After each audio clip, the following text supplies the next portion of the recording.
In this question, go back n window, that is in go back n window, when the timer of the packet times out and several packets have to be resent, even some may have arrived safe.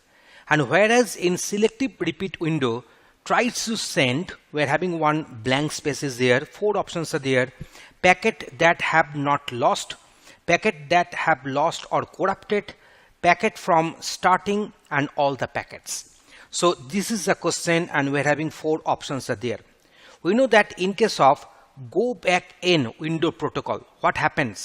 So let us suppose from the source to the destination we have sent multiple packets.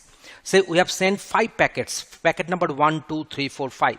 So say we have sent packet number 1, then 2, then 3, then we have sent 4, and then we have sent 5. Now at the receiving end, packet 1 has been received, okay, packet number 2 has been received, okay, packet number 3 is corrupted. Then what will happen in case of go back n protocol? Again the packet number 3, packet number 4 and packet number 5 will be resent. It might be true that packet number 4 and 5 had a safe and correct arrival at the receiving end. Then also packet number along with the packet number 3, packet number 4 and 5 will be resent there. And that is the basic protocol in case of go back n window.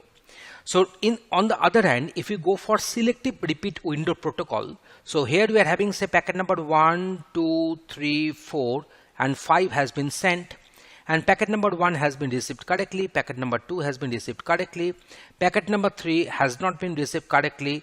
We are having packet number 4 which is received correctly, and packet number 5 has been received without any corruption. So then what will happen? Again, as the packet number 3 was erroneous, was having some error, so that's why packet number 3 will be resent, and then we'll be starting from packet number 6 onwards. So that is the basic difference between this go back n window and this selective repeat window or selective retransmission window. So in case of selective repeat window, then what will be the option?